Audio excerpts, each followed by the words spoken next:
When I first saw this apple tree, I had to stop at the side of the road to pick the fruit.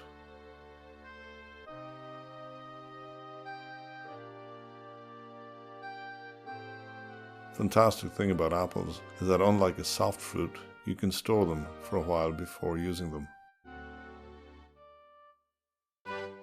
The moment I saw the tree, I thought of apple jelly. Making the jelly is straightforward. After you've cleaned the fruit, you simply chop it.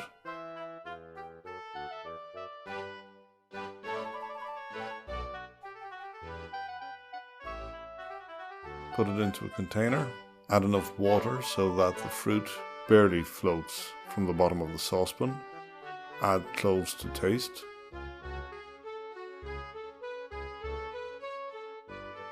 heat everything at a moderate heat, and then mash the fruit to a pulp.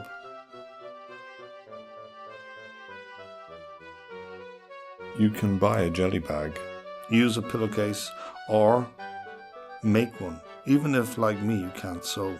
Isabella Codd of Chez Maison came to my rescue with calico, cable ties, and a simple design. There is a companion video on the making of this jelly bag.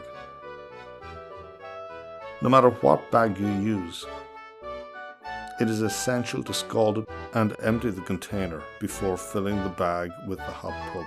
Be careful not to scald yourself and not to spill any of the pulp into the juice collecting in the dish below, causing it to cloud up. Squeezing the bag will have the same result, so don't be tempted to encourage the juice in this way. The juice initially goes through very quickly.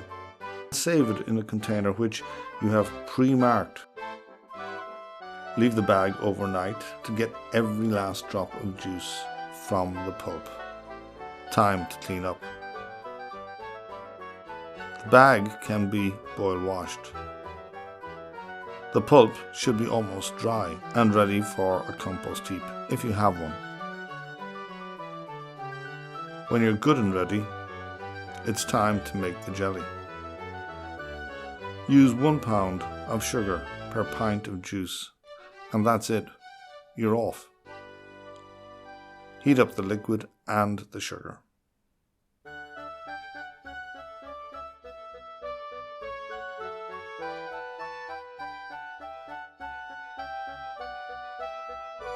When you add the sugar, stir it in very carefully to dissolve it completely. Note the change of color when you add the sugar. It will change again as the process continues.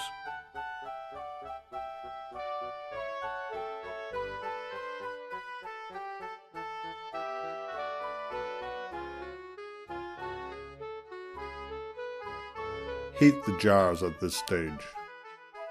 I remove the foam as I go, and you can see how much there is of it. When the levels have dropped and there are signs of jelly on the foam, you are ready to test the set. The skin tells you that you are ready to fill the jars.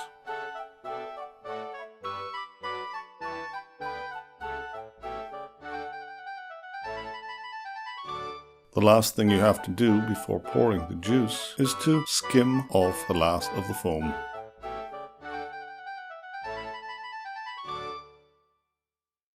Remember, you have to put the lids onto the jars when the jelly is still hot in order to create a good seal.